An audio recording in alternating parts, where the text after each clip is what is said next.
Բարև ձեզ սիրելի ունկնդիրներ, ողջունում ենք ձեզ, ես դիմում եմ այն մեր սիրելի ունկնդիրներին, ովքեր նոր են սկսել հետևել One Talk մեր YouTube-յան ալիքի հաղորդումներին եւ դեռ չեն հասցրել բաժանորդագրվել, խնդրում եմ նրանց ընդամենը սեղմել զանգակոճակը եւ բաժանորդագրվել մեր One Talk YouTube-յան ալիքին, որի համար հայտնում եմ իմ շնորհակալությունը։ Այսօր եթերում մեր ալիքի կողմից նոր ձևավորված համազրույց հաղորդաշարն է եւ ես այսօր մի քիչ այսպես ասած հերու ավանդական այսպես ասած ձևաչափից փորձել եմ ինքս զրույց կազմակերպել իմ իհարկե ընկերոջ հետ միասին եւ առավելապես ընթացիկ քաղաքական հարցերի շուրջ ասպարեզը տրամադրել առավելապես մեր երիտասարդներին One Talk ալիքի մեկնաբաններ Տիգրան Մանվելյանին եւ Համլետ Պետրոսյանին։ Բարև ձեզ։ Շնորհակալություն, որ այստեղ եք։ Շնորհակալություն անչափ եւ առիթից օգտվելով ուզում եմ ասել, որ կցանկանայի որ ընկերները լինեն ավելի ակտիվ, որովհետեւ նրանց ակտիվությունից է կախված այս ֆորմատի ապագան։ Կուզենայի որ անպայման թողնեք մեկնաբանություններ, լայքեք, տարածեք։ Շնորհակալություն ձեր ուշադրության համար։ Ես նույնպես շնորհակալ եմ, քանի որ այսօր սուրբ երրորդության Դու նույնպես հորդորի, որ մեր ունկնդիրները ովքեր արգելի ունկնդիրներ, ես նույնպես խնդրում եմ ձեզ հետևեք մեր էջին, որպեսզի նորություններ բաշխթողեք, քանի որ հետագայում եւս բավական հետաքրքիր ֆորմատով ծրագրեր են սպասվում։ Իսկ հիմա մենք կարող ենք մեր այսպես նոր ծրագիր շարունակել, հա, նոր ֆորմատով։ Այնպես որ սիրելի ունկնդիրներ, անցնենք առաջ, կրկին հորդորում ենք ձեզ բաժանորդագրվել մեր ալիքին սեղմելով զանգակոճակը, քանի որ ինչպես Համլետն ասաց, նոր հետաքրքիր ձևաչափեր են սպասվում ձեզ, հետաքրքիր հաղորդումներ։ Բարեկամներ, այսօր մենք խոսելու ենք առավելապես ներքաղաքական խնդիրների շուրջ եւ փորձելու ենք տեսակետներ պարզել ներքաղաքական այսօրվա իրողությունների վերաբերյալ։ Ինչ եք կարծում Համլետ, Տիգրան, ներքաղաքական զարգացումները գնալու են արդյոք լայն իմաստով հանդարտ ընթացքով մինչև 2026 թվականի ընտրություններ, թե ինչ որ կատակլիզմային զարգացումներ, ինչ որ անկանխատեսելի իրողություններ են տեղի ունենալու եւ դուք ինչպես եք գնահատում այսօրվա քաղաքական ուժերի այսօրվա դասավորությունը Հայաստանում։ Խնդրեմ։ Կարծում դու որպես երիտասարդ կարող ես սկսել, այս էստաֆետը քեզ եմ փոխում։ Հա, շնորհակալություն, ես կարող եմ ասել, դա բնականաբար հանդարտ չի գնալու հայ այս ընթացքը, իմ կարծիքով, իմ սուբյեկտիվ կարծիքով իշխանությունը հիմա ռեպրեսիվ մեխանիզմով է շարժվում ու փորձում է երրորդ անգամ վերընտրվել, ինչը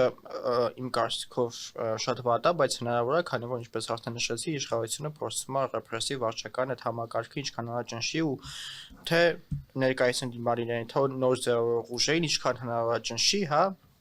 ու խորհրդարանական ընդդիմությունը, որ հիմա կա, փորձում է ավելի շատ այդ քաղաքականությամբ առաջ գնա։ Իմ կարծիքով հանդարտ չի գնալու ներքաղաքական իրավիճակը, բայց պետք է նաև այս ֆորմատի միջոցով ավելի շատ քննարկումներ ունենալ հանրության հետ, որպեսզի ինչքան շատ հանրությունը գնա մասնակցի ընտրությունների, ընդհանրապես շատ ակտիվ լինի, որովհետև եթե sense մնա իշխանությունը իմ կարծիքով գնալով ավելի են ավտորիտար դառնալու ու ավելի է Հայաստանի վիճակը վատանալու ամեն ինչում, հա, որովհետև եթե իշխանությունները բնականաբար գիտենք ավտորիտար են, այդ դեպքում պետությունը չի կարող զարգանա ոչ մի ոլորտում։ Իմ կարծիքը դա է, ես կարծում եմ, որ 2026-ին իշխանությունները ամեն դեպքում չեն վերընտրվի, ես ամեն դեպքում որպես նաև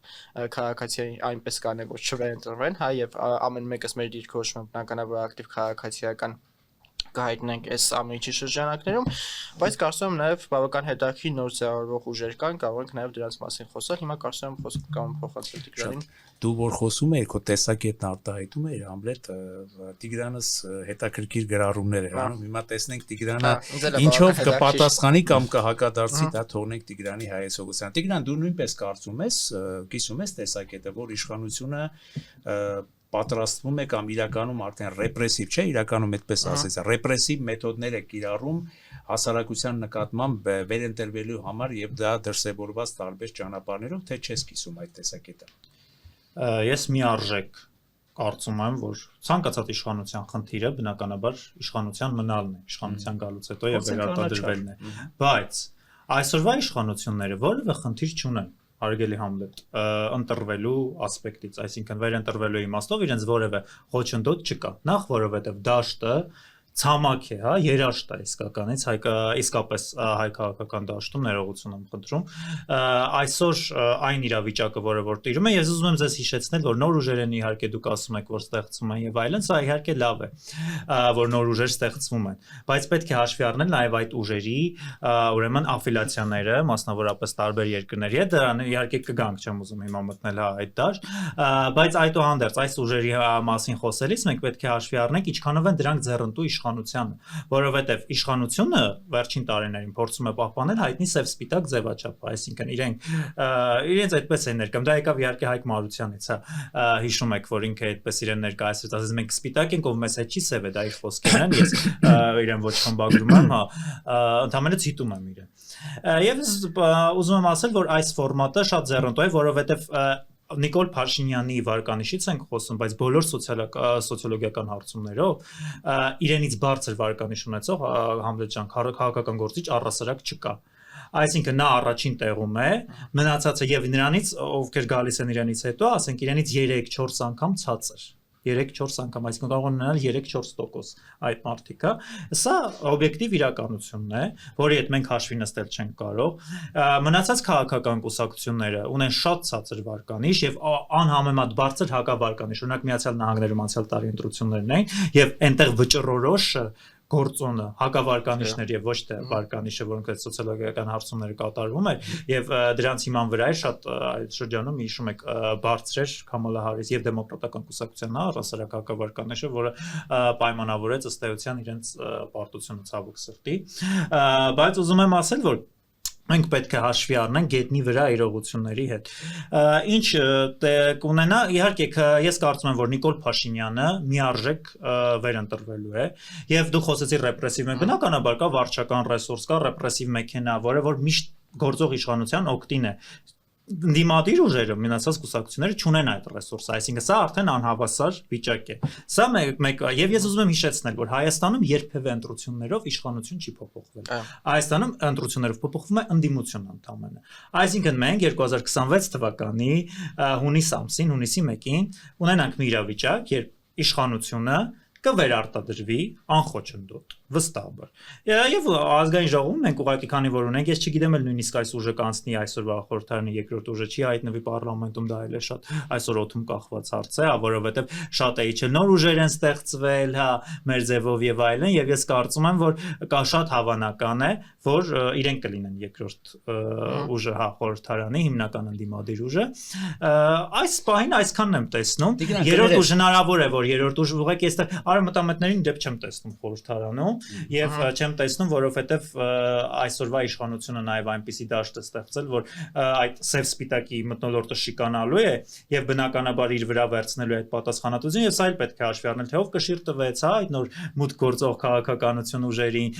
ինչ այդ ձերբակալությունները եւ այլնում օգտին ծառայեցին, կգանք նաեւ դրան, հա, եկեղեցու մասին էլ կխոսենք, ինչ դեր են կատարում, բայց ես կարծում եմ, որ սև սպիտակ ձևաչափը այդուհանդերձ կպահպանվի եւ իշխանությունը անխոչնդոտ կվերարտադրվի եւ երկու գործոն կա, սա էլ ասեմ, նկատի ունեցեք, առաջին ուժերը, որ նախ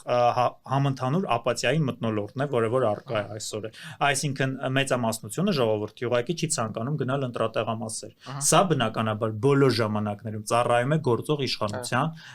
օգտին, այսինքն հոգուտ գործող իշխանության է այս իրավիճակը եւ բնականաբար նույն սոցիոլոգիական հարցումներով 60%-ից ավելին չի տեսնում որևէ ուժ, որի օգտին կարող է գնալ քվեարկել։ Սա շատ լուրջ հարված է նաև այս իմաստով, այսպես ասած այլընտրանքներին, որոնք կարող են ձևավորվել։ Այդ եւ նույն այլընտրանքները, որոնք որ ձևավորվում են եւ դուք նոր ձեր խոսքի մեջ իրավացիորեն դա փաստեցիք, բայց ժողովուրդը կարծեք թե չի էլ նկատում դրանց եւ դա սոցիոլոգիական հարցումները հավաստում են։ Եվ երկրորդ թիվ, ինչը կարող է լինել խնդիր, սա էլ արդեն անտիվանհամար քաղաքական ուժերն են, որոնք որ մասնակցելու են, որովհետեւ մենք գիտենք, եթե 4 ուժ է մասնակցում եւ ասենք ընդդիմադիր ձայները 60% են, կիսվում են 4-ը իրենք հնարավորություն են անցնելու պարլամենտ, միավորվել եւ այլն, բայց եթե 60% է 60 ուժ է մասնակցում, հարցական է, հա, այստեղ ինչ ձայներով են անցնելու եւ բարձր որ եւ դրանք դա ընդդիմության ձայների մասին է խոսքը, որտեղ իշխանությունը ունի հստակ ընտրազանգված, այսինքն իշխանությունը վերարտադրվելու իմաստով ընտրազանգվածի այսպես այս կողմնորոշման իմաստով խնդիր չունի։ Իրենք գնալու են եւ ընտրելու են Նիկոլ Փաշինյանի եւ քաղաքացիական պայմանագիր կուսակցության։ Ես օբյեկտիվ փաստում ես չեմ ասում սա լավ է, վատ է։ Դա իրենց ընտրազանգվածն է։ Իսկ այն ընդդիմադիր ձայները կիսվելու են 1000 մասի եւ ընդդիմությունը հնարավորություն չի ունենալու իշխանություն վերցնել։ Շնորհակալություն։ Ես եթե մի րոպե Համլետ ջան, հիմա ես հակադարձեմ։ քեզ անմիջապես խոսքը կփոխանցեմ։ Կարծես թե Տիգրանի խոսքի մեջ կար եւ լավատեսություն, որ իշխանությունները կվերարտադրվեն, այսինքն դրական տեսակետ, եւ կար նաեւ հոռետեսություն, որ բոլոր դեպքերում մեր ընտրական համակարգը կատարյալ չի եւ ընտրական համակարգում լիքը բաստողումներ կան եւ նաեւ շեշտեց ապաթիայի այդ պահը։ Դուք իսում ես այդ կարծիքը, Համլետ ջան։ Նախ սոցիոլոգիական հարցումների հետ կապված ասեմ, ես ճիշտ չեմ հավատում այդ քայլի սոցիոլոգիական հարցումներին, որովհետև նախ լյուբեն պրոլետարիատը կոչված է կա, որ հա ժողովուրդները սովորաբար սիրում են իշխանության ընտրել, որ հա խուսափեն տարբերնահանեն մարդիկ, ովքեր չգիտեն պետական ինչ որ հաստատություններ են հա աշխատում դպրոցներում եւ այլն ռեսուրսի մասին բնականաբար իսկ 60%-ը որ ասում է որ ոչ մեկի չի տեսնում կամ չգիտի դե պարզ է երբ որ զանգում են տենց հարց են տալիս իսկ նո մենք էլ որ ունենք հա զանգեն հարցենք ասեն դա չգիտենք բայց բնականաբար գնալու ենք ընտրությունների մասնակցելու ենք այսինքն Համլետ ջան Երևանի ընտրություններում 72% Երևանի բնակչության չի մասնակցել ընտրությունների հիմա սոցիոլոգիական հարցումները խախտում են համաձայն եմ բայց այդ առումով համաձայն եմ, բայց ինձ թվում է, որ մի քիչ այս դեպքում այլ հեռանկար կտեսնենք, որ չէ կարա իհարկե իշխանությունը սարմով վերընտրվի ու դառնա փոքրամասնության իշխանություն, ինչպես որ եւ քաղաքապետարանում օրինակ տեղ ունեցավ, բայց կարծում եմ, որ մի փոքր այլ կլինի, որովհետեւ ինձ թվում է այս ընթացքում ժողովուրդը իհարկե Պարսը համաձայն եմ քո մտքի հետ, որ ասում ես, որ եթե չմասնակցի ընտրությունները, դա բոլոր ժամանակներում էլ բոլոր իշխանություններին ձեռք կտալիս, որ ժողովուրդը չմասնակցի ընտրությունների, որ իրանց զանգվածը, իրանց վարչական ռեսուրսներով գնան իրանց ընտրեն, դա բոլոր իշխանություններին էլ ձեռք կտալիս, դա աքսիոմատիկ ճշմարտություն է, բայց ես կարծում եմ մի փոքր մենք այլ պատկեր կտեսնենք, որովհետև իմ կարծիքն նա է, որ եթե իշխանությունը գնալով գնում է ռեպրեսիվ ու ավտորիտար մեխանիզմի, իսկ մենք տեսնում ենք, որ գնում են, որովհետև իմ կարծիքով հիմա խոսքի իրավունքը Հայաստանում ուղղակի ոտնահարվում է, մարդկանցների մասին չգիտեմ ինչ կարող աշխի խոսալ,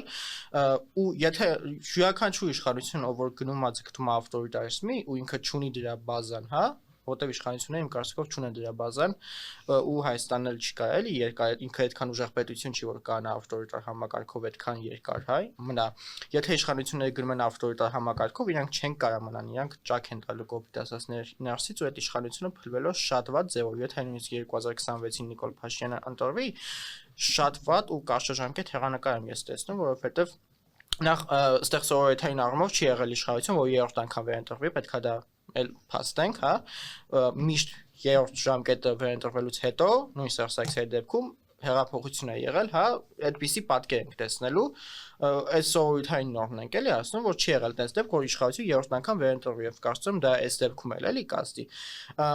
Կարծում եմ հիմնական մինչեւ այդ էլ չէին ընտրվել, ուղղակի խնդրեմը այդ էր, ոչ թե երրորդ անգամ ուղղակի չէին ընտրվել։ Ես կասեի նույնիսկ հակառակ այդ երրորդ անգամ ընտրվել էին, որտեվ 2017-ի խորհրդարանական ընտրությունները որևէ մեկը կասկածի տակ չէր դնում։ Մինչեւ այդ թվում ժողովուրդը 2018-ին դե հենց դա եմ ասում, բայց մինչեւ այդ ընտրությունները եկեք նայենք 2008 եւ 2013-ի, որոնք առնվազն վիճելի ընտրություններ էին։ Ես այս իշխանության օրենսդրությունը եմ ճիշտ վիճելի համարում են առումով, որ եթե վարչական ռեսուրս է կիրառվում, իսկ դա կիրառվում է յուրաքանչյուր իշխանության ժամանակ, ապա այդ ընտրությունների լեգիտիմությունը մի փոքր ամեն դեպքում կարող են կասկածի տակ դնել, բայց ամեն դեպքում ես կարծում եմ, որ եթե իշխանությունները գնում են, եթե հա քաղաքական տեսանկյունից ենք նայում գնում են վարչական ռեսուրսի, ինչքան հնարավորություն են ավտորիտար, շատ դժվար է իրանց հա պահելը, այսպես ասած, եթե իրանք լիբերալ համակարգ են աշխում, հա, խոսքի ազատություն եւ այլն, այդ դեպքում կարող են մնալ, բայց եթե իրանք ավելի են գնալով կարծրանում, հա, այդ ավտորիտար մեխանիզմը քաղաքական պետական համակարգում, ապա դա շատ շուտ վերջ չա ունենալու, իմ կարծիքով վերջը կամ 2026-ն է կամ 2026-ից ոչ ուշ ժամկետով։ Իսկ նոր ձևավորող ուժերի հետ կապված մի բան էլ կուզեի ասեի,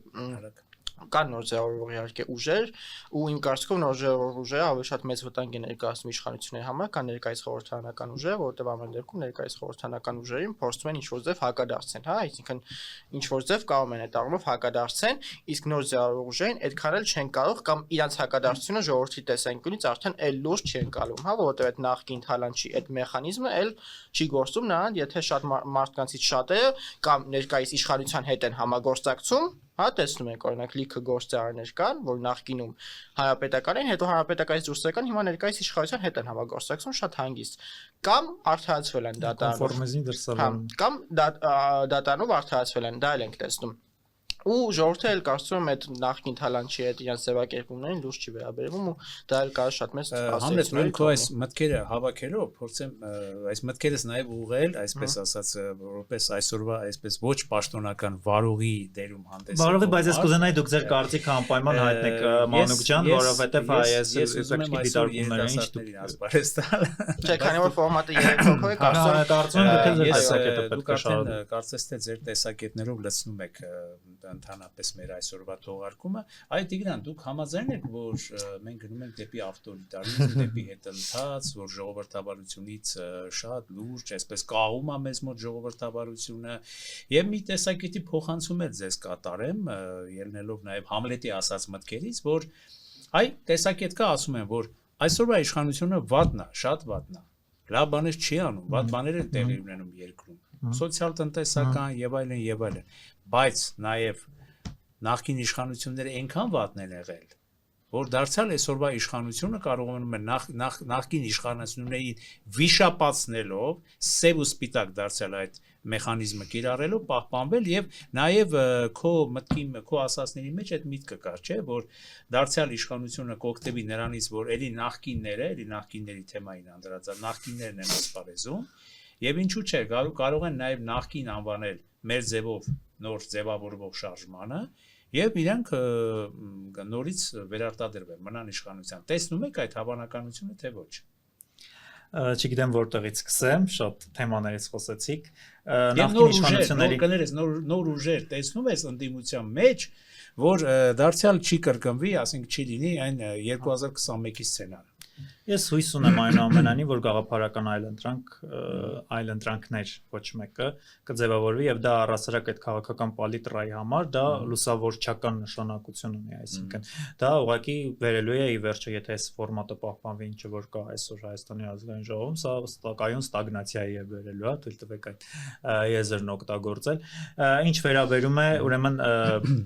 ձեր ասածին Համլետ ջան, թե ինչու է այս իշխանությունների մոտեցումը փոխվում, ընդդիմության այդ նախկինների հետ կապված շոուները, որոնք ժողովուրդը 5 տարի շուտով կլրանա ազգային ժողովում ընկնդրում է եւ ակնդրում է։ Ես ուզում եմ ասել, որ ուղղակի այդ ուժերը մաշվել են, այսինքն Ռոբերտ Քոչարյանն է, որը որ հիմնական այսպես ընդդիմադիր ուժն էր, հա, եւ իր տեղակայված Հայաստան դաշինքը։ ԿՊ-ի ինչ եղավ, ուղղակի մաշվեցին իրենք, որովհետեւ 2021 թվականին այդպես էր գծված, հա, այդ ծև սպիտակի համատեքստում այլ մարդ չկար, նախ պարտված պատերազմ, հա, սա այն ինչ իրողություններն են, ինչ որ գետնի վրա մենք ունենք։ Կար իրականություն, որ պետք էր այսպես եւ ժողովրդին բավական մեծ հատվածի եւ կներեք մեջքը, այսպես ասած, կոտրած բանակ, հա, այսպես իրողություններ կային, որ ել չեմ խոսում են խոսակցությունները, որ կային դավաճանությունների եւ այլնի մասին, հա, իհարկե որ ինչա որս ոչ մի փաստերի չենք տիրապետում, բայց խոսակցություններ օդում կախված եւ այլն։ Եվ ուզում եմ ասում իշխանությունների հեռանկար քաղաքականություն որոշ չափով եւ այլն եւ ժողովրդից բավական մեծ հատված, այսպես ասած, այսպես փնտրում էր ինչ որ առումով ուժեղ ձեռք, հա, եւ Ռոբերտ Քոչարյանի տարիները, գիտեք, ասոցացվում էին այսպես կոչված այդ ուժեղ ձեռքի հետ, դրա համար էլ կողմնորոշվեցին դեպի Ռոբերտ Քոչարյան, բայց իր հակավարկանիշը այնքան մեծ էր, որ անգամ 2021 թվականին հենց Ռոբերտ Քոչարյանը ապահովեց ԿՊ-ի վերընտրությունը քաղաքացիական պայմանագիր կուսակցության։ Հիմա ո՞րն է Ռոբերտ Քոչարյանի երաշխիքը, որ ինքն է 26-ին էլ գնում է դրան։ Սա իհարկե ծիծաղելի է։ Իսկ դա էլ ասած, ես իհարկե ունեմ իմ տեսակետը, այս իմաստով ես կարծում եմ, որ քանի որ Հայաստանում ցավոք սրտի հայ ժողովուրդը իհարկե մասնակցում է այդ ընտրություններին, դա կա, բայց քաղաքական համակարգի, այսպես ասած, կոնտրոլը չի արվում, ես հատուկ եմ կոնտրոլ բառը օգտագործում, ոչ թե դրա հայերեն համարժեքը, որովհետև այո, արվում է Կրեմլից։ Ես կարծում եմ, որ այդ նոր ուժերն էլ այսպես կոչված բուծվում են Կրեմլի կողմից եւ դրա համար էլ է որպեսզի պահպանվի այդպես կոչված սև սպիտակ ձևաչափը, որը ձեռնտու է ինչպես իշխանության, այնպես էլ ընդդիմության, նրանք իրար տենդերներ են շահում, գիտենք, որևէ խնդիր չունեն, ավտորիտարիզմի հետ կապված, խոսում եք ավտորիտարիզմից գնալու շան, ես ուզում եմ քեզ մի բան ընդհատել եւ ասես կիսում ես Համլետ այդ ես կարծում եմ ես փաստերով գնամ, ուրեմն իրական ավտորիտարիզմ Հայաստանում եղել է 90-ականներին եւ 2000-ականներին, գոնե մարդու ում ծնողները ակտիվ մասնակից են եղել այդ ցույցերին, հիշում են ընտրակեղծիքները եւ այնպիսի ընտրակեղծիքներ, որոնց ժամանակ ուղակի թվեր են գրվել։ Այսինքն այդ ժամանակ նույնիսկ պատկերացրեք մարդիկ չեն այդ ընտրակեղծիքների պայմաններին, հարգելի մանուկ, իրենց գնացած ընտրած քվեն, ոչ թե լցոնումներ են արել, կարուսելներ են արել, չէ, ընդհանրապես գրվել է, այդպես ընտրություն է եղել, չեմ ուզում ասել, որ թվականի ընտրությունները, դրանից հետո մարդիկ դուրս են եկել փողոց բողոքների, ուղղակի ջարդել են մարդկանց, հա, հետո մտել են կուսակցության գրասենյակներ են կոնտրոլնի, այ իրական ավտորիտարիզմը եղել է Ռոբերտ Քոչյանի ժամանակ որտեղ ուրեմն մտել են լրագրողների նկատմամբ գույք են խլել եւ այլն հարվածել են ինչ որ ոստիկանի գլխին շշով հարվածելու համար գիտեք հայտնի Էդգար Առաքելյանին որ 6 ամիս դատվել է դրա համար եւ շատ ուրիշ փաստեր էլ կարող են բերել միջև այդ այսպես կոչված ներքին գործերի հայտնի նախարար կար դա Լևոն Տեր-Պետրոսյանի ժամանակ որ այսպես ժամացույցին նայելով ըստ մարդկանց կներեք գնդակահարելու հրամաններ եւ այլն իհարկե ես հասկանում սրան շատ հայտնի մարդ որը որ հիմա չկա ես չեմ ուզում իհարկե խորանալ բայց մենք այդ ամենը եւ ես գնդակահարելու եւ ես այդ գնդակահարելու հետ կապված անձամբ իմ ընտանիքի օրինակը ունեմ եւ գիտեմ այդ հրամանը որ տրվել է չէ ես իմ անձնական օրինակը չեմ ուզում շատ մասնավորեցնել համարելով տեսեք պետական ես հենց դա եմ ուզում ասել Մանուկ ջան չեմ ուզում եմ վերանանք անձերից ես ուզում եմ խոսենք այն համակարգից որը որ եղել է այն համակարգից որը որ եղել է Հայաստանում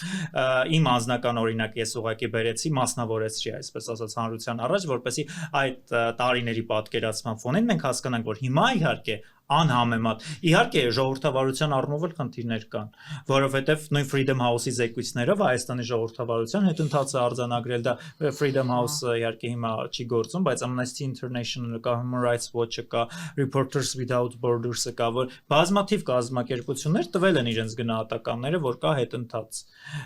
ժողովրդավարության առումով եւ սա ինչի է ոչ թե նրա համար որ Հայաստանում մարդկանց սպանում են հա զուգարաններում եւ այլն չէ հիմա դա չի այլ եւ մեկ գործոն կա ուրեմն այստեղ էլ արդեն նախ այդ կոմպրոմատների արշավն է որը որ մենք գիտենք դա դա կոնկրետ ավտորիտարիզմ է եթե մարդկանց սպառնում են տարբեր կոմպրոմատներով հակառակ պարագայում հա ձեզ այո կարող են դնում ավտորիտարիզմի էլեմենտ է այսպես ասած չասեմ ավտորիտարիզմ է դա իր հերթին եւ երկրորդն էլ իհարկե մարդկանց այսպես բևեռացումը, հա, որը որ պոստմոդեռնի տեխնոլոգիաներից է, մենք գիտենք ուրեմն 3 P-երի այդ բանը polarization, այսինքն բևեռացում, պոպուլիզմ եւ մյուսը մոռացա Էլի մեկ այդպես սկզբում կար, որ post-truth-ը, հա, հետ ճշմարտությունը, որը որ ամբողջ աշխարհում կիրառվում է, Թրամփն էլ է դա կիրառում, այսօր Հայաստանի իշխանությունը ԿՊԱ-ականներն էլ են դա օգտագործում հանճարեղի դեպ։ Եվ ես զարմանում եմ թրոլի դասընթացները լավ սերտած իրենք կարողանում են այդ սև սպիտակ ձևաչափը պահպանելով, հասարակությանը մաքսիմալ բևեռացնելով եւ ատելությունը ներարկելով,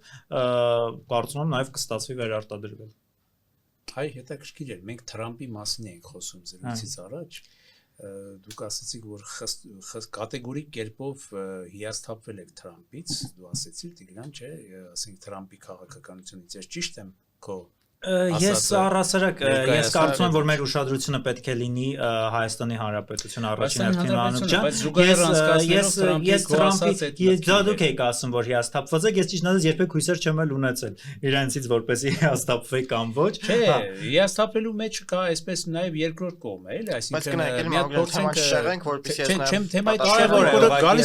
գալիս ենք Հայաստան դրանով հանդերձ Թրամփի թեման զարգացնելու գալիս ենք Հայաստան գալիս ենք հենց դեպի եւ այլն այ բոլոր դեպքերում քո ասածների մեջ կա երկու միտք երկու ուղղություն մի ուղղությունը որ դու որոշակի իմաստով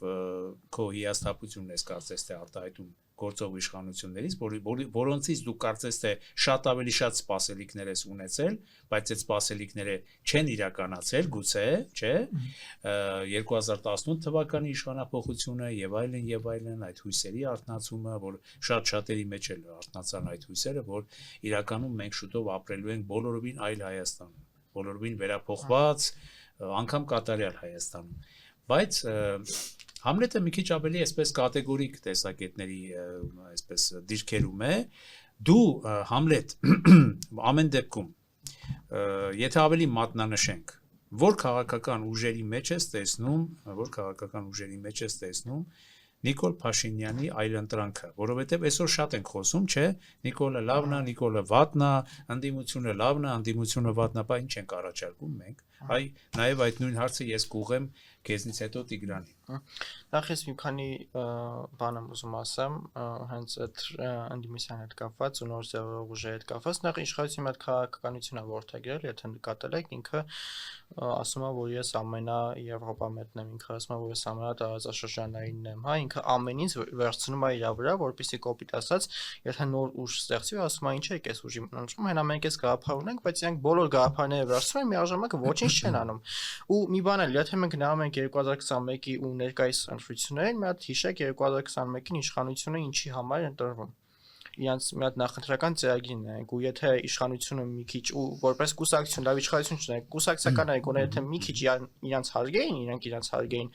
եթե տենային, որ իրանք ինչ են գրել իրանց նախընտրական ծրագրում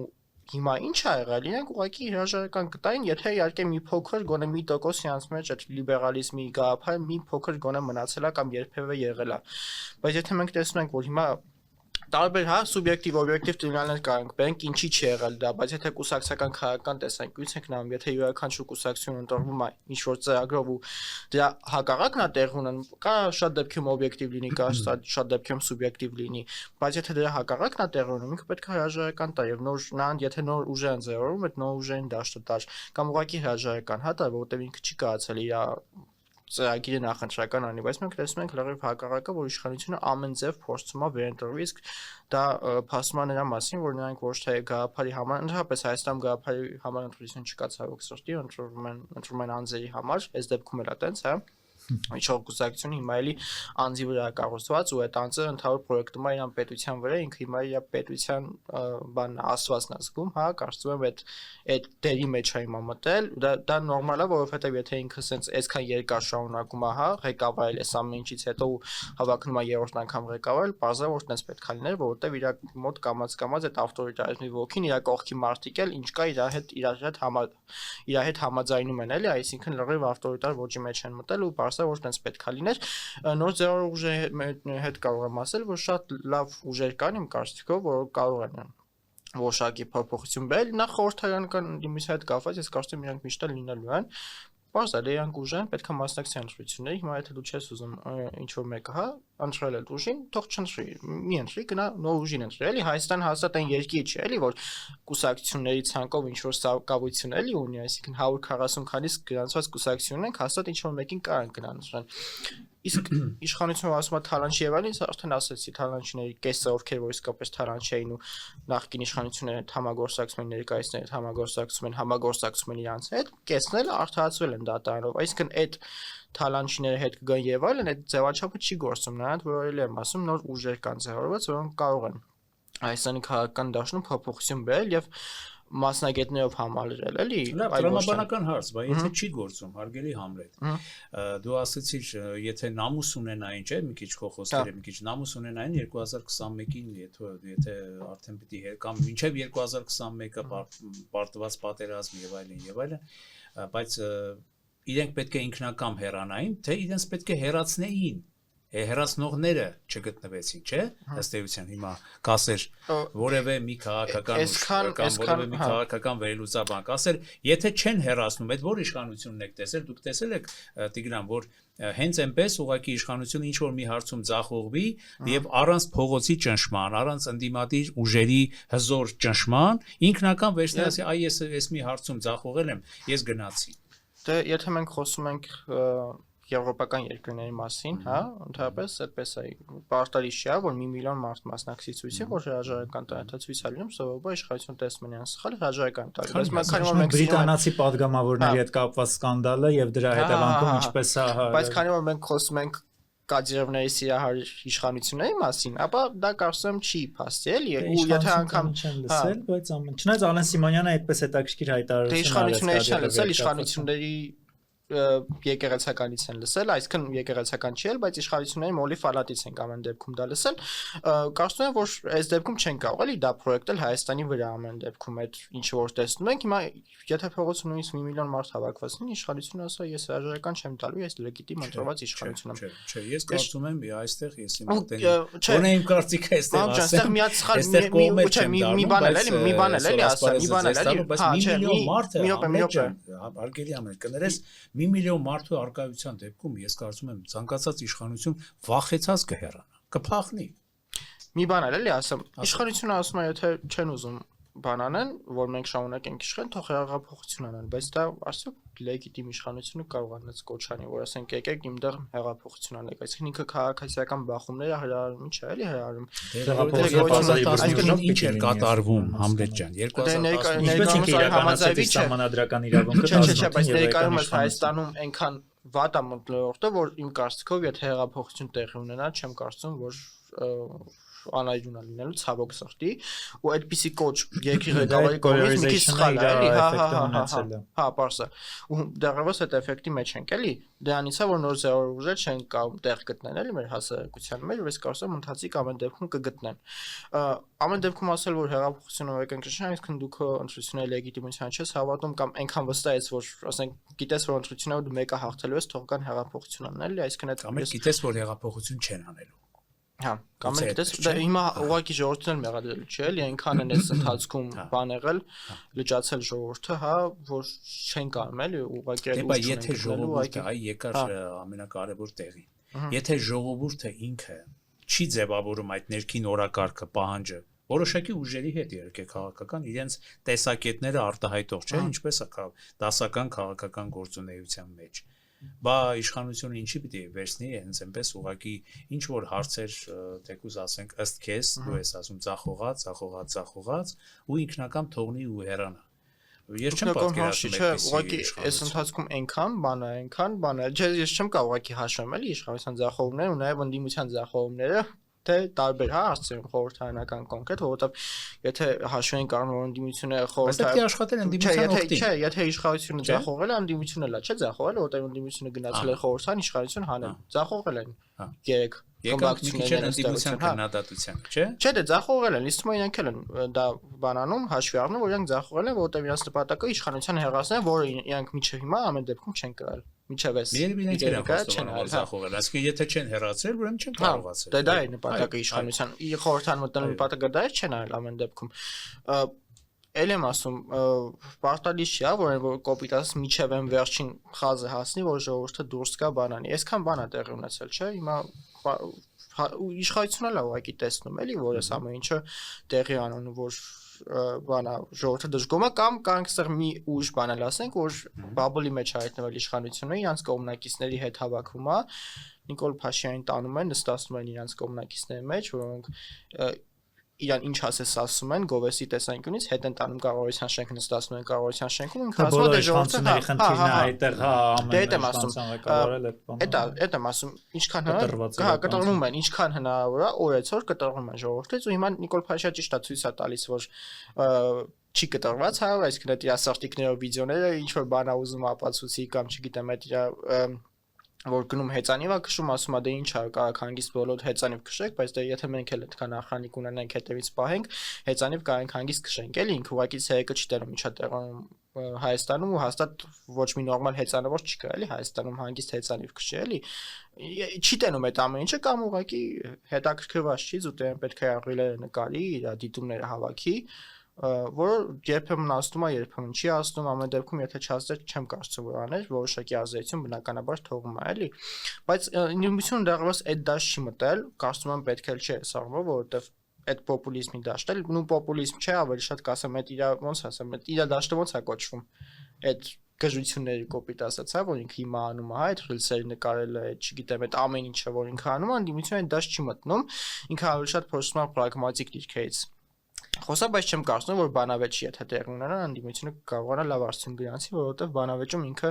շարունակելու է իր հին թեզերը, որը ամեն դեպքում գնալով մաշվել են, բայց իր բանի վրա Անդիմությունն է մաշվել, իրանց թեզերի մասին չի խոսքը։ Անդիմությունը չեմ կարող ասել, որ նայած անդիմությունը ուղղակի այնքան մեծ հասկացություն է, եթե խորհրդարանական անդիմության նկատի ունես, ինչ որտեղ կարող եմ համաձայնվել, բայց նոր ձեռով ուժը չեմ կարծում մաշվել են։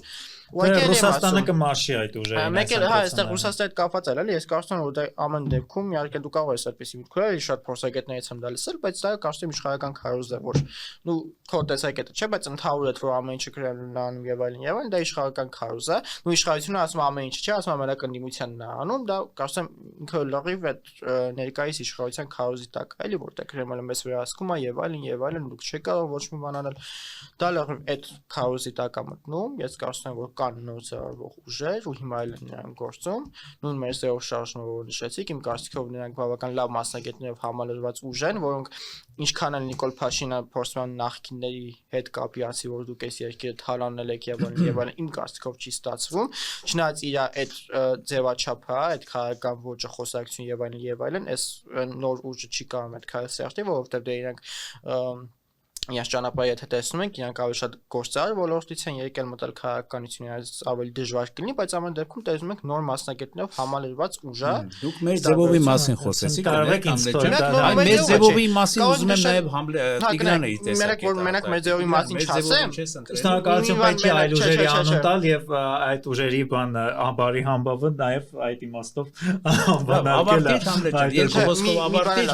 Խոսքը զուտ մեր ձևով ասեցի, որովհետեւ հիմա ամենաշատ ամեն դեպքում մեծ ռեյտինգը դա Տիգրանն նկատեց մեր ձևով ունի, որ հնարավոր խորհրդանական երկրորդ ուժ լինի, եթե իշխանությունը հաղթի։ Եվ ԿՊ-ն օգնում է։ Դա դե ասեցի մեր ձևով Արման Թաթյանի ուժը տեսնում ենք, հա, Արման Թաթյանի ուժին կարող ենք նշել, տեսնում ենք Նժար Սամարաջական շարժումը կարող ենք նշել, հա, իսկ շատ Նժար Սամարաջական շարժում կա, որ Վարշապետ Տեխնացուն Եվրոպաշտպան նախկին Եվրոպաշտպան Նինա Կարապետյանն է, Արման Թաթյանի ուժը կարող ենք նշել, հա, նույն, եթե նոր ձևով ուժերի մասն է բացվեն, չէ, ժողովրդականություն։ Բացվել, բայց ասում այն թեզը, որ իշխանությունը ունի, այսինքն որ այս մարտիկ թալան չեն եւ այլն, էլ ուղղակի արդեն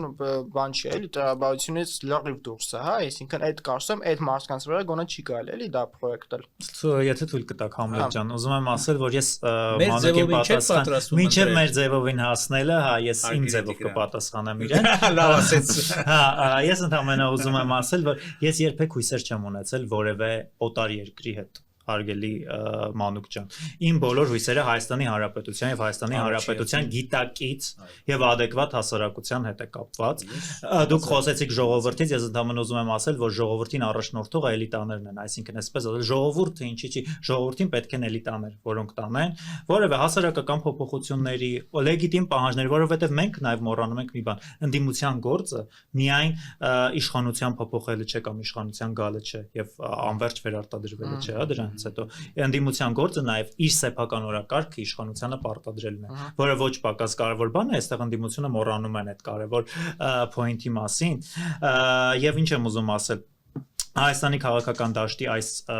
սահմանափակված վիճակը, որ կարելի ասել սակավություն կա, հա, մենք տեսնում ենք նոր դեմքերի, նոր դուք ասում եք շատ կան, բայց ինձ համար դա այս պայդրությամբ իրականում բանն է, այն հայտնի գովազդն է հիշեցում լվացքի փոշու, էլի, որ ասում է պարզապես լվացված է հայտնի բրենդի լվացքի փոշով։ Ես իշխանության հետ կապված Եթե իշխանությունը ուրեմն քաղաքական ուժերը ինչ որ դեմ են եւ քաղաքական ուժերից բացի նաեւ ժողովուրդը, հա, ապա այո, դուք ճիշտ եք, հազարներով պետք է լինեին փողոցում նույն 2021 թվականի ծրագրից դուք խոսեցիք, ինչու կառավարության ծրագիրը իրականություն չդարձավ։ Քաղաքական այդ քաղաքականությունը այո իրականություն չդարձավ եւ լրիվ այնտեղ գրվածներին հակառակ բաներ տեղ ունեցան Համլետ ջան, բայց դրան հասարակական դիմադրություն չեղավ։ Իդեմս իհարկե էլիտաների, որոնք պետք է առաջնորդեն, բայց ոչ մեծ հաշվով էլիտաների կողմից էլ դիմադրություն չեղավ, այսինքն սա ընդունվեց այս օրակարգը։ Այդ իսկ պատճառով ես որևէ պարագայում մեղադրել ժողովրդին, թե ինչու չկա, չէ, չկան էլիտաներ, որոնք անհաշտ են այդ process-ների հետ։ Իմ տեսակետը սա է, եւ իզմերի մասին խոսեցիք լիբերալիզմի, թե իրենց մեջ մնացել է իշխանություն, ես հիշում եմ ուզում հիշեցնել իրենց հայտնի խոսքը, որ իրենք միշտ են ասել, որ իզմերից դուրս են իրենք, այսինքն իզմեր չկան, դա Փաշինյաններ ասում են մենք քաղաքացիական կուսակցություն ենք, երկը քաղաքագիտական տեսանկյունից այդ ձևակերպումը նոնսենս է, Պուտինի հետ կապված ուրեմն եւ Ռուսաստանի նախ դուք ասում եք որ այստեղ Կրեմլի հետ կապում են ամեն ինչ, անդիմության հետ կապված ամեն ինչ, իշխանությունները կապում են Կրեմլի հետ։ Ես ուզում եմ հիշեցնել, որ Փաշինյանն ինքը ասաց, որ Պուտինի հետ հաց են կիսել եւ բազմաթիվ այդպես շրջայցերը, ռևերանսները Մոսկվային, որ մենք վերջերս էլ տեսանք, հակառակի մասին են վկայում։ Ինչ վերաբերում է մեր ձևովին, ես կգամ դրան հետո, բայց ես ուզում եմ խոսել նաեւ Սամվել Կարապետյանի այսպես ասած ուժից, ես կտրականապես դեմ եմ, որպեսի օտար պետությունում հսկայական կապիտալ ունեցող ուժը կարողանա Հայաստանում ոչ միայն մասնակցել ընտրության, սա իմ տեսակետն է, կարող եք ունենալ ամբողջապես տրամագծորեն հակառակ տեսակետ, ես կտրականապես դեմ եմ, որպեսի այն ուժը, որը որ օտար երկրում ունի կապիտալ, կարողանա գալ այստեղ Հայաստանում մասնակցել քաղաքական գործընթացների, որովհետև իշխանության գալու պարագային սա դառնալու է լծակ այդ երկրի կողմից, ունեզրկման սպառնալիքներով, բիզնեսների խլման, բազմաթիվ էսպես, ձևեր ունեն Ռուսաստանը եւ մենք հիշում ենք Խադարկովսկուն, Բերեզովսկուն եւ այլն ինչեր է ընդունակ Պուտինի այսպես կոչված հանցագործ ռեժիմը, մենք տեսել ենք ընդամենը որ եւ ոչ միայն հանցագործ, նաեւ այսպես ասած մանուկների ցեղասպան, դրա մասին Լեմկինի ինստիտուտն է հավաստել այստեղ ընդդիմության շատ սիրած, որ Ռուսաստանում Ուկրաինայի իրականացրածը ցեղասպանությունն էր, իմ բառերը չեն էլի դրան։ Հա, եւ ինչ եմ ուզում ասել, եւ այս իրավիճակի պայմաններին մենք շատ դժվար է խոսել, որ Հայաստանի Հանրապետությունում այն ուժը, որ այդ եւս նորմ պատկերացրեք այդ ուժը գալիս է իշխանության, հա, խոսքը մեր ձևովի մասին է, ինչեր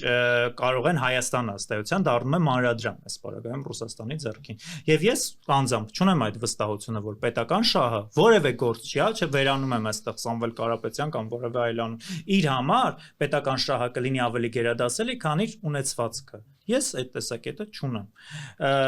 Այնուամենայնիվ, ես կարծում եմ, ինչքան 2026 թվականը մոտենա, այդքան մթնոլորտը կշիկանա, ես տեսնում եմ իշխանությունների կողմից սկզբնական շրջանում առնվազն, որ իրենք թողնում էին, որպեսզի այդ ուժը նաև որոշակի առումով թափ առնի, որովհետև իրենց էլ էր ինչ-որ առումով պետք է ասեցինք, որ Ռոբերտ Քոչյանի ուժը մաշված է, իրենց համար էլ է այդպես իշխանություն, եւ դա օբյեկտիվ իրականությունն է, եւ մենք տեսնում ենք, որ իհարկե որոշ շրջանում ընտրություններից ես կարծում եմ դա 2-3 ամիս առաջ արդեն կատաղի պայքար կսկսվի, որովհետև դրանք են լինելու հիմնական երկու ուժերը նոր խորհրդարանում արդեն սա այս կասկածից էլ վեր է։ Շնորհակալություն այսքանն էր իմ տեսակետը։ Կիսում եք, որ Սամվել Կարապետյանի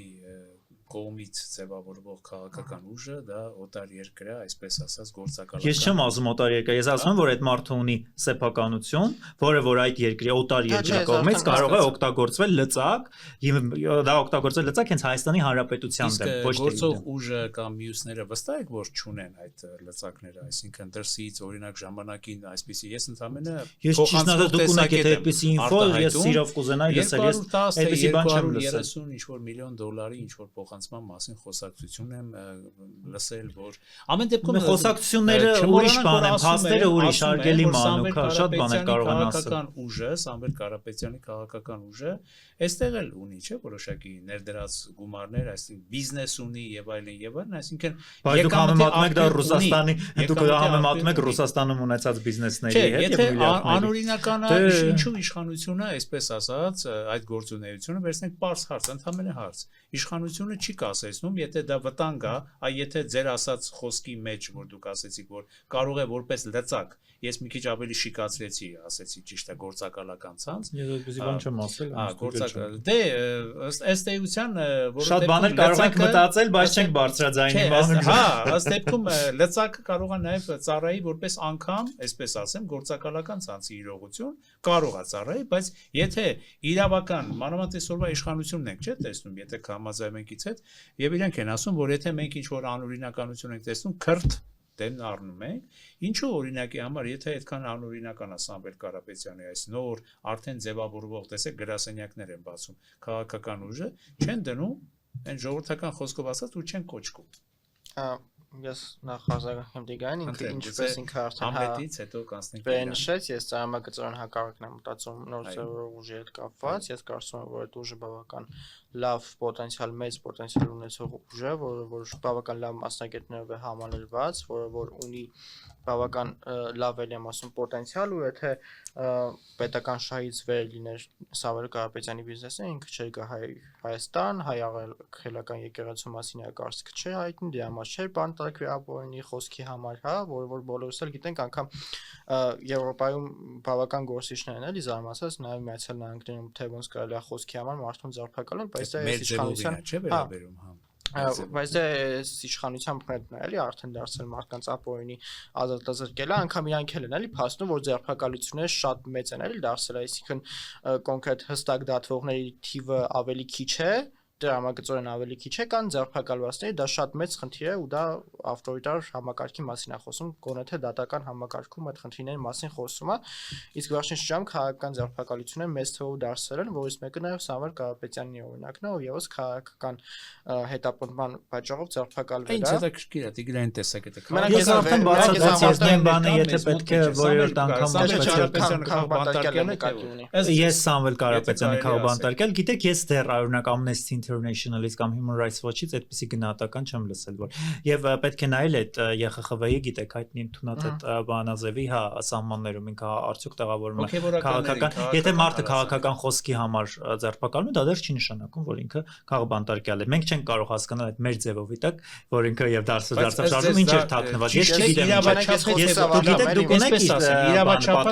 մեր ձևով ինչ էր ներկայացնում։ Եթե դուք ունեք, կարող եք ներկայացնել իրավաչափեն այս ձերբակալությունները թե ոչ, օրինակ Աշոտյանին ձերբակալեցին, բաց թողեցին, Սամվել Կարապետյանն ազը հոգեվորական դասի ներկայացուցիչներ են ընդհանրապես ինձ ձեր տեսակետները, ես այսօր ձեզ հարցնող, դրանք իրավաչափ են թե ոչ։ Ես կարծում եմ, որ Amnesty International-ը տվել է։ Ես կարծում եմ, որ բոլոր ժամանակներում բոլոր իշխանությունները, այսպես ասած, օգտագործում են այդպես ասած դատական գործերը իրենց քաղաքական նպատակահարմարությունից ելնելով։ Եվ դա այնպես չի, որ միայն այսօրվա իշխանությունն է, նայեք Ֆրանսիայում ինչ է կատարվում, հա, Սարկոզիի հետ կապված գործը, Լեպենի հետ կապված գործը, որ Մակրոնը օգտագործել։ Ուզում եմ ասել, որ չէ, ուզում եմ ասել, որ կարող են դրանք օգտագործվել իրավական տեսանկյունից, իհարկե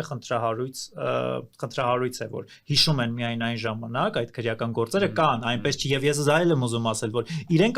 չեն ասում այդ մեղադրանքը կեղծ է, ամբողջ այսօր եկեղեցին էլ, որ եկեղեցուն այդքան մեղադրում են հարգելի մանուկ եւ վեր եկեղեցուն չէ, այսինքն հնարավորություն եմ խնդրում վերնախավին եւ կոնկրետ հոգեվորականների, հա, ամենատարբեր հանցանքների մեջ, իդեպ նաեւ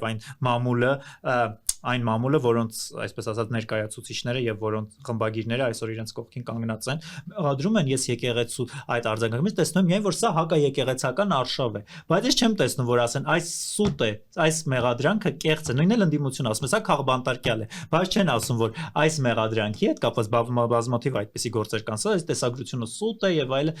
դա դեռ չեմ տեսել կամ այդ մեղադրանքը, որը առաջնորդվում է դրանք անհիմն է, դե որոշ մասը հերքում է, որոշ մասն էլ միայն ասում է հակաեկեղեցական արշավ է կամ քաղաքաբանտարկյալներ են։ Ես կարծում եմ, որ այս առումով էլ ընդդիմությունը շատ խոցելի է եւ խոցելի է ոչ միայն ներքին իմաստով, այլև արտաքին իմաստով, որովհետեւ շատերը նրանցից եւ ասում եմ, որ ես իմ անձնական համոզում այն է, որ այսօրվա կաթողիկոսը կցանկանար ինքը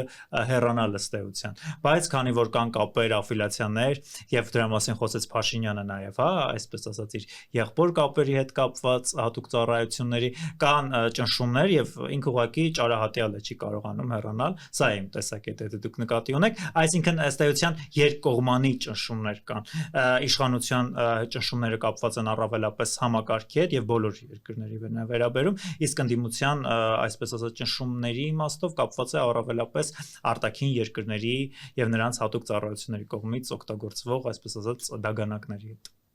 Հասկացա, ես արդեն կարահեցի նաև որ արտաքին ուժն եք դուք բանում, օրինակ դուք համաձայն եք այդ տեսակետի, ես ընդհանրապես Տիգրանի տեսակետը փոխանցեմ ձեզ եւ տեսակետը ասեմ, մենակ խնդրեմ ավելի կոպիտ ասած, քիչ մնաց ավելի կոպիտ ասեմ։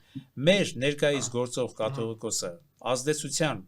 գործակալ է կամ այսպես ասած ազդեցության օտար երկրի այսպես ասած օտար երկրի ազդեցության տակ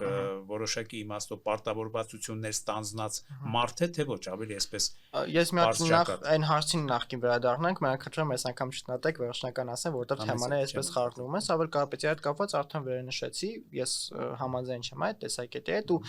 ընդհանրապես իշխանությունը եթե նայենք մենք էլ ենք նախքին հա իշխանությունը մեզ էլ է նախքին ասելու ու ես ընդհանրապես Նիկոլ Փաշինյանի խոսքերին հղում չեմ անի, իսկ կաթողիկոսինը ասում ազդեցության գործակալ, կարծում եմ, որ կամ քարոզի տակ է, կամ հստակ աշխատում է, հա, թուրք-ադրբեջանական քարոզի տակ է գտնվում, որովհետև կաթողիկոսին կամ հայ արգելական եկեղեցու սպասավորներին ասել ազդեցության գործակալ, կարծում եմ, դա ուղղակի կամ իշխանությանը ձեռնտու կամ Ադրբեջանի ղեկավարությանը ներկայիս իսկապես այո իսկ դուք կարծում եք որ օրինակ այս հայ արգելական եկեղեցու բարձրաստիճան հոգևորականը կաթողիկոսից երբ որ Ռուսաստանից արտահայտությունները լինում այսինքն ռուս ուղղափառ եկեղեցու ներկայացուցիչը Ադրբեջանում հայտարարում էր որ Արցախում ոչ մի հայկական եկեղեցի չկա եւ դրանք բոլորը ալբանական են եւ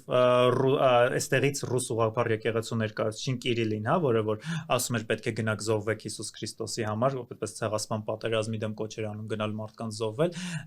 նրա արձակ որևէ պատասխան չի լինում այստեղից Կիրիլին, եւ կա Կիրիլը, որը որ գնում է այդ Արցախում ցեղասպանող հայկական մշակույթը, Օլգայի Սուրբ Օլգայի շքանշան է տալիս Ալիևի տիկնոջը Մեհրիբան Ալիևային, ձեր ասած այդ Ադրբեջանի ուրեմն գոնոր գործակալներից եք խոսում։ Ես ուզում եմ հասկանալ, այստեղ որտեղ է հայ առաքելական եկեղեցու բարձրաստիճան հոգևորականին, Գարեգին երկրորդին, ասող ուրեմն ազդեցության գործակալ ասող տեղավորվում, չգիտեմ, Ադրբեջանի մեջ, թող իրենք պատասխանեն Ռուսաստանին, պատասխանեն Ադրբեջանին, որ ամբողջ Արցախը 9 ամիս շրջափակման մեջ էր հարգելի Համլետ։ Եկեղեցու զանգերը չհնչեցին։ Դուք հիշեք երբ հնչեցին եկեղեցու զանգերը բացառապես։ Դուք հիշեք երբ այսպես ասած գիշերով Մայր Աթոռը ես չեմ հիշում, որ երբևէ աներ ուրեմն նիստ, հա, հատուկ գումարեր, բայց Սամվել Կարապետյանի համար դա արվեց։ Արցախը 9 ամիս է։ Ես սպասում եի այդ օրերին, ես ինձ հոգեպես ոչնչացած էի զգում, որովհետև Արցախում մեր քույրերն ու եղբայրներն ես չգիտեի ինչ որ մի շարժում լինի որևէ իդեպ քաղաքական ուժ այդ օրերին փողոցներում չէր ինչ որ պաստառներով ես սպասում էի ինչ որ երթ պիտի լինի դեպի Հակարի կամուրջ մենք ազգովին գնանք եւ այլն ֆեստիվալներ էին այստեղ կազմակերպվում հա ես ուզում եմ հասկանամ էլի որտեղ է մեր եկեղեցին այդ վճռ այ եկեղեցին կարող էր այդ առաջնորդող դնել որովհետեւ եկեղեցին ուներ այն վարկանիշը եւ այն ժամանակ էլ այսքան հեղինակազրկված չէր հա երբ իրենց թեթև ձեռքով նետվեցին Ռուսաստանի թակարդը որոշ հոգեվորականներ մնացած մասը կարծում եմ որ կոնկրետ միշտ էլ եղել է ռուսական նարատիվների ազդեցության տակ այսքան չեմ ուզում շատ խորանալ հա ավելին ասել էլի ընդամենը փաստորն եմ արզում նախ եթե եկեղեցուն որքան խնդիրներ դա նաև եկեղեցականներն են հա փաստում ցիտամ նույն Միքայել Աճապարյանին որ եւս խոսքի համար գնացել ու բանտարկվել է էլի քաղաքական հետապնդման է ենթարկվել որովհետեւ Միքայել Աճապարյանը ունի շատ մեծ ազդեցություն իսկ իշխանությունը վախենում է այդ ազդեցությունից ասում է որ եկեղեցում սրբեր չեն այսինքն ասել որ եկեղեցին եկեղեցականները հա ոչ թե եկեղեցականները անթեն եւ այլն չէ բայց արդյոք դա ներկայիս իշխանության գործն է ընդհանրապես որովհետեւ այս իշխանությունը այնքան բանա չգիտեմ այնքան վատ բան ոչ թե չգիտեմ մի հատ մարդ կա ով որ աշխարհի ամենավատ մեղքերին է գործել հա չգիտեմ հա ամենավատ մեղքերին է գործել ու հիմա գա ասենք մեզ խրատա ասի այ դուք պետքա օդի ախտոտվության հետ կապված ինչ որ բան անեք դուք վնասում եք եւ այլն հա շատ վատ բաներ եք անում բայց այս մարդը չգիտեմ ինչքան մեղք կա աշխարհում գործել է հա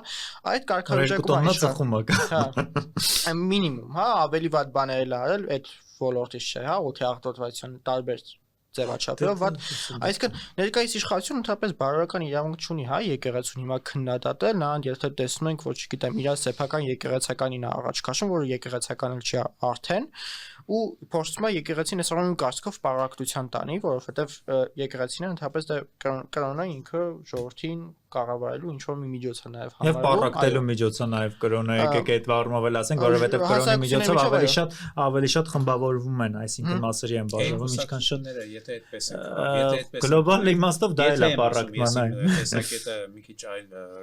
բան չեմ ուզում այս ես մենակ իմ խոսքը ավարտեմ էլի եթե պարակտման համար չեն կամ ես Մակ ջան եթե թողեք ես գոնե մի անգամ իմ խոսքը ավարտեմ էլի միշտ ընդհատում եք եթե նա այս մի անգամ գոնե ավարտեմ էլի հա շնորհակալություն նախ այդ այն տեսակետը այդ ամեն ինչի հետ կապված իսկ ինչը վերաբերում է Կիրիլի հայտարարություններին Կիրիլը իմ եկեղեցու հոգևոր առաջնորդը չի ինչ որ ասել է հարձակումա ձեր եկեղեցու վրա պետք է արձագանքել թե չէ նույնիսկ ավելի պարտեզի հետ կապված այո պետք է բայց դրանից հետո իշխանությունը անվանել ազդեցության գործակալ, եկեք ես հակադարձեմ քաղաքական տեսանկյունից ու ասեմ, թե իհարկե ես ասում եմ, որ ես կարծում եմ, այո, պետք է հակադարձել եկեղեցին։ Գիտեք ինչ, որովհետև Ուկրաինայում երբ կոնկրետ Զելենսկին փակեց իհարկե պայմաններ դրեց, եթե դուք ապացուցեք, որ կապն է ռուս ուղղափառ եկեղեցին, Ուկրաինայում Զելենսկին այդպես արգելեց։ Մեր եկեղեցին արձագանքեց դրան, բայց այստեղ Կիրիլի օգնականը հայտա Արցախին, որ դուք ասում եք մեզ չի վերաբերում, բայց Արցախի հայկական եկեղեցիները մեզ են վերաբերում, համլեջ։ Դրան չեն արձագանքում։ Այստեղ այլ դուք մտածում եք ռուս ուղղափառ եկեղեցու մասին Ուկրաինայում դիրքերը պահպանվեն, ըստ որում այդ մարդիկ կոնկրետ փաստերով ապացուցել են, որ սրանք գործակալական ցանց է, դա ռուսական նարատիվներ են տարածում ժողովրդի մեջ ու պարակտում պատերազմի մեջ գտնվող ժողովրդի երկրի հասարակություն։ Հիմի մեր մոտ դրան չեն արձագանքում, այն որ կոնկրետ հայերին է վերաբերում։ Ես հասկացա, նոր արդեն ասել եք Տիգրան ջան, խոսեցինք դրա մասին, ես կարծում եմ, որ եկեղեցին պետք է արձագանքեր։ Այո, բայց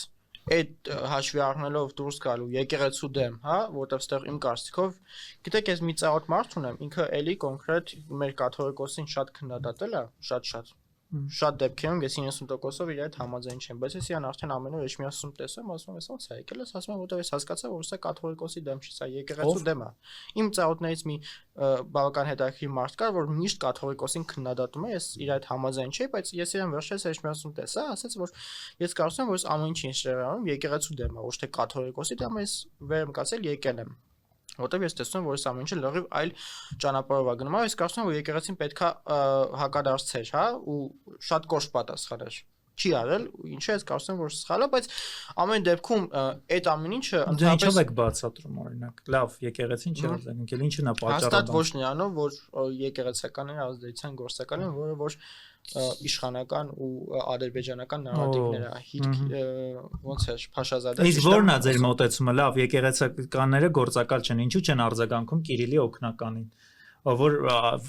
ըստեյության ստորադասում է եւ անարգում է հայկական արժեքները։ Արձագանքել է, սա շատ հնարավոր է, որ խոսացան, բայց այդ ամեն ինչը չի սուրճի սեղանի շուրջ։ Դե դրա մասին չգիտենք սուրճի սեղանի շուրջ ինչ է։ Իսկ չէ, գնանք, ինչա թվում, որ եկեղեցին պետքա ամեն ինչ անում է, PR կազմակերպություն չի էլի, որ ամեն ինչ sense հայտարարությամբ հրապարակում։ Որովհետեւ Փաշինյանի գործողություններին արձագանքում են առավոտից երեկո, այնտեղ բացի ղեկավարն է։ Հա, իսկ այնտեղ ուրիշ կողմեր էլ կան, իսկ այն ժամանակ երբ երկրի ղեկավարները հարձակվում էին ժողովրդի վրա, դուբինկաներով ծեծում էին ջրցաններով Ռոբերտ Քոչյանի տարիներին, այդ եկեղեցին ինչ չէր, դուք հիշում եք։ Միքայել Աճապարյանի արձագանքը։ Միքայել Աճապարյանը ես քո Ռոբերտ Քոչյանի տարիներին իրեն եկեղեցականները որ գնացել են այդ ճնշումների ժամանակ հիվանդանոց, գնացել էին մասնակցում էին, որպեսզի բախումներ չլինեին։ Այն ժամանակ, երբ որ եղել էին բախումներ, Ռոբերտ Քոչյանի ժամանակի մասին է Համլետ ջան։ Ես այսպեսի հայտարարություններ ինչպես Փաշինյանի դեմ են հրաժարական են պահանջում։ Իրեն քանի անգամ են Ռոբերտ Քոչյանի հրաժարականը պահանջել։ Փաշինյանի հրաժարականը պահանջում են այն բանի պատճառով, որ Փաշինյանը կոնկրետ դուրս է եկել եկեղեցու դեմ։ Հա, դասեն Փաշինյանից է սկսվել, ես չգիտեի, շոկ։ Հա, Փաշինյանից է սկսվել։ Այո, ես ուրիշ պատճառաբանություններ կա, արգելի ամբեր։ Չէ, մի րոպե առումով հանգարացեմ, ես գիտեմ, որ շատ անդիմադի լեհատականներին նախկինում կաթողիկոսին շատ հայտարարություն են տարածել, որ հիմա իշխանությունն է տանում։ Ես դա սխալ եմ համարում, երկուստեք, ուղղակի այս դեպքում եկեք անդիմության ու իշխանությունը ամեն դեպքում չհամեմատենք, էլի իշխանությունը կոնկրետ հիմա պետության իրանք ղեկավարներն են, ուզենք թե չուզենք, հա, ու պետության ղեկավարի կողմից այս կարգի ռետորաբանությունը իմ կարծիքով իսմա երեքսել համաձայն ենք, հա, որ այն բաղապաշարը, որ հիմա այս հակահիգիենիկ բաղապաշարը, որ հիմա երկրի ղեկավարյան թույլ է տալիս, սա ուղղակի անընդունելի է։ Կանք մենք ում հանդեպ որ ինքը խոսում է սիրենք իրան չսիրենք, բայց ամեն դեպքում այն ձեով ինքը որ խոսում է, ինքը մեր երկրի նախայտարակում, էլի, ինքը կարող է այն լսարանը, որ ինքը ունի, այն հատված ես ամեն դեպքում ցավով պետք է արձանագրեմ, որ մեր հասարակության մեջ կա մի հատ հատված, որ իշխանության այդ հակահիգիենիկ կոչերին շատ sense ուրախությամբ է դիտում, բայց ամեն դեպքում կարծում եմ, որ այնք հիմա ինքը մեր երկրի ղեկավարն է, պետք է գոնե թե փորձի մեր հասարակության այն շերտին, որ իր այդ համաձայն չի, իր այդ էլ հաշվի նստի ու այդ կարգի չնսեմացնել մեր պետությունը, իմ կարծիքը դա է։ Եկեղեցում այո կան խնդիրներ, դրանք ժամանակի ընթացքում պետքա փոխվեն, բայց հաստատ փոխողը այն իշխանությունը չի էլի, որ այսքան սխալներ ա թույլ տվել ու հիմա խոսալու ընդհանրապես ոչ մի տեղ չունի։ Կիսում եք այդ տեսակետը։ Ես կարծում եմ, որ եկեղեցին մոդեռնիզացիայի խնդիր իրավամբ ունի այսօր։ Ես համաձայն եմ, որ պետք է ժամանակի մենք տեսնում ենք որ կաթոլիկ եկեղեցին է ինչպեսի զարգացման գնում այսինքն ժամանակի տենդենսներին համապատասխան Հռոմի Պապը նախորդ Պապ Ֆրանցիսկոսը բաներ էր ասում որ 20-30 տարի առաջ ասելը կարող էր չգիտեմ նոնսենս տվալ բայց ես կարծում եմ որ հայ առաքելական եկեղեցին 1700-ամյա կառույց է անգնահատելի ներդրում ունի ուրեմն Հայաստանի եթե թույլ տաք մի բան ասեմ ավարտեմ ու ձեզ փոխանցեմ խնդրում եմ հայ առաքելական եկեղեցին ազգապահպանման գործում ունեցել է 1700 տարվա կառույցը բացառիկ ներդրում եւ ես շատ մեծ հույս ունեմ հույս եմ տածում որ որոշակի հոգեվորականների անձերով նրանց վերաբերել ես վստահ եմ որ հրապարակվելու է կոմպրոմատներ ես շատ մեծ հույս ունեմ որ որևէ կերպ չի օգտագործվի ուրեմն եկեղեցու կառույցի վարկաբեկման իմաստով որովհետև կա կոնկրետ պետություն որը որ ոչինչ չի խնայել մի սրբություն ունեն գիտեք Ռուսաստանի համար դա էլ նշանակություն չունեցավ որոշեց այստեղ տարբեր շարժումներին հոգեվորականների ներգրավելու միջոցով արժե զրկել այդ գաղափարը բայց ես վստահ եմ որ հայ ժողովուրդը այնքան ողջախոհ է որ հայոց եկեղեցու արժեքը մնալու է եւ հեղինակությունը մնալու է անսասան ես մի բան եմ ավելացնում շարժումը եւ հոգեվորականների ընդդիմադիր կեցվածքը կառավարվում է Ռուսաստանից ես ունեմ այդ համոզումը այո որովհետեւ տեսել եմ դուք ունեք այդ համոզումը ոչ ես չունեմ այդ համոզմունքը ես կարծում եմ որ Բաղդատ Սրբազանը ինքը կարող է քայլերը որոշել այո ինքը ուներ իր գաղափարները որի համար էլի հիմա բանտարկված է ինչպես մնացած քաղ հալածյանները Հայաստանի Հանրապետությունը բայց դա ընդհանրապես չեմ կարծում որ կոնկրետ եկեղեցու կարծիքն է որովհետեւ ამ դեպքում շատ հարց եմ եկեղեցին Էջմիածնի վերանորոգման ու վերաբացման ընթացքում Բաղդատ Սրբազանը չէ հրավիրվել Նիկոլ Փաշինյանը որի արդյունքը որ տեսանք հիմա ինչ է էլի տեղի ունենում այսինքն Բաղդատ Սրբազանը եկեղեցու Գարեգին երկրորդ կաթողիկոսը ներողություն եմ խնդրում օրհնել էր Բայց ամենդեպքում վերջում չհրավիրեցին իրան այդ միջոցառմանից Նիկոլ Փաշինյանին հրավիրեցին ամենդեպքում կարծում եմ կանոնակարգից դրդված էլի մի բան էլ ասեմ կարծում եմ արդեն կարող ենք ամփոփել վերջում որ եկեղեցուն անդրադարձանք իրականում այո յուրաքանչյուր եկեղեցում կան խնդիրներ որովհետև նրանք մեր եկեղեցում որը այդքան ժամանակվա պատմություն ունի չի կարող խնդիրներ չունենա պարզ է ու մոդեռնիզացիայի կարիք բնականաբար ունի մասին է խոսքը եթե իրենք չեն գնում սա օգտագործվում ես կարծում եմ որ գնում են այո մի փոքր միգուցե ընթացիկ կարող խնդիրներ լինեն կարող է մի փոքր ավելի դանդաղում են այդ հարցում բայց ես կարծում եմ որ վաղ թե ուշ գնալու են ու եթե իշխանությունը չխանգարեն ամեն դեպքում կգնան բայց եթե մեր եկեղեցու մասին ենք խոսում եկեք հիշենք որ եթե մնացած եկեղեցին այնպես չէ էլի մեկ-մեկ մեր եկեղեցու մասին նենց են ասում ոնց որ աշխարհի մնացած եկեղեցիները այն որ sense հեշտակի թևերով մարդիկ են եկավան մենակ մեր եկեղեցին այն չի էլի եթե նայում ենք իրական յուրաքանչյուր եկեղեցու պարզ է խնդիրներ կան ու եթե կաթոլիկն ու եկեղեցում ենք նայում այնպիսի բաներ հա պապերա ունեցել որ չգիտեմ էլի ոնց որ սատանայից ուղարկվածներ նույն Ալեքսանդր 6-րդին եթե բերենք հա թույնում էր ուղարկի ինքը իր հակառակորդներին ու Հռոմի բաներ պապեր հա կաթոլիկներ ղեկավար էր համարվում այսինքն պետք չէ էլի այստեղ նայել յուրաքանչյուր երկրում եկեղեցում կարող են խնդիրներ լինեն բայց այո դրանք ժամանակի ընթացքում պետքա փոխվեն վերջի անգամ եւս մեկ անգամ ցիտեմ Միքայել Աջապահյանի որ այո եկեղեցում սրբեր չեն եւ այո ժամանակի ընթացքում կարող են խնդիրներ լինեն բայց այդ խնդիրները վստահ են որ կհարթվեն Բարի նոտայի վրա ավարտենք այսօրվա ոդքասթը կարծում եմ կարող ենք երկուսը շնորհակալություն հայտնել Մանուկին այսօրվա մեր զրույցը հարելու համար ինչ-որ բան կոորդինացիա մեղանչեցի ձեր դեմ խնդրում եմ ներեք մեծակաբար ներեք բավական կարծում եմ բավական հետաքրքիր զրույց ստացվեց այսօր ես էլ եմ կարծում սիրելի բարեկամներ ես այսօր մեր համազրույց ձևաչափում փորձեցի այսպես ասած լիակատար գոնե չեզոքություն չգիտեմ տղաները թող ասեն ինչքանով ինձ հաջողվեց նեյտրալություն որովհետև մենք զրույցից առաջ կարծես այսպես համապատրաստից որոշում կայացրեցինք Թումանյանական այն ինձ համար այն մեծ խոսքին բարով եք եկել ով նորեր ով լավեր իմ մեջ միտք առաջացա որպես մի քիչ ավակ սերնդի ներկայացուցիչ հումորով ասում էի դե մի երկու ամսով եմ ընդամենը ձեզանից մեծ որ այսօր ավելի երիտասարդ սերունդը այսպես ասած արտահայտվի եւ կարծում եմ բավականին իրարամերժ հետաքրքիր տեսակետների բախում տեսակետների այսպես ասած խաչաձևում առաջացա որը երևի թե սիրելի ունկնդիրներ ձեզ համար կլինի դիտարժան այնպես որ շնորհակալություն հայտնենք Տիգրան Մանվելյանին, Համլետ Պետրոսյանին մեր այսօրվա զրույցի մասնակցելու համար եւ նաեւ ակնկալենք, որ համազրույց այս ձևաչափը կշարունակվի։ Սիրելի բարեկամներ, եթերում համազրույցներ, խնդրում եմ մեր այն հարգելի ունկնդիրներին, ովքեր չեն հասցրել բաժանորդագրվել մեր One Talk YouTube-յան ալիքին, սեղմել զանգակոճակը եւ բաժանորդագրվել մեր One Talk YouTube-յան ալիքին։ Լավ եղեք, կհանդիպենք։